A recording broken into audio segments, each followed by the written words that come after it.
राजौरी जिला के बड़हाल गांव में मशकूक अमवात से बने हुए मातम भरे हालात के बीच आज जम्मू कश्मीर के वज़ीर आला उमर अब्दुल्ला इस इलाका में आ रहे हैं। आप सब जानते हैं कि पिछले कुछ वक्त में वज़ीर आला उमर अब्दुल्ला की भी तनकीद हुई और लोगों ने यही सवाल उठाया कि आखिर वज़ीर आला खुद यहाँ लोगों का दुख बांटने क्यों नहीं पहुँच रहे। और बिलाखिर आज वज़ीर आला उमर अब्दुल्ला की आमद है और ये उम्मीद जताई जा रही है कि अगले कुछ ही वक्त में वज़ीर आला उमर अब्दुल्ला इस इलाका में पहुँचेंगे, जहाँ वो उन 3 मुतासिर कुंभों के साथ मुलाकात करेंगे जिन्होंने अब तक पिछले 1.5 माह के दौरान अपने 17 लोग गंवाए हैं। और अभी भी लोगों के चेहरों पर एक मायूसी के साथ ये सवाल है कि कब तक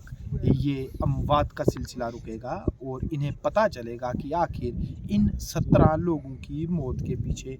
वजह क्या रही। राजौरी के बड़हाल गांव से जीके टीवी के लिए मैं सुमित भार्गव।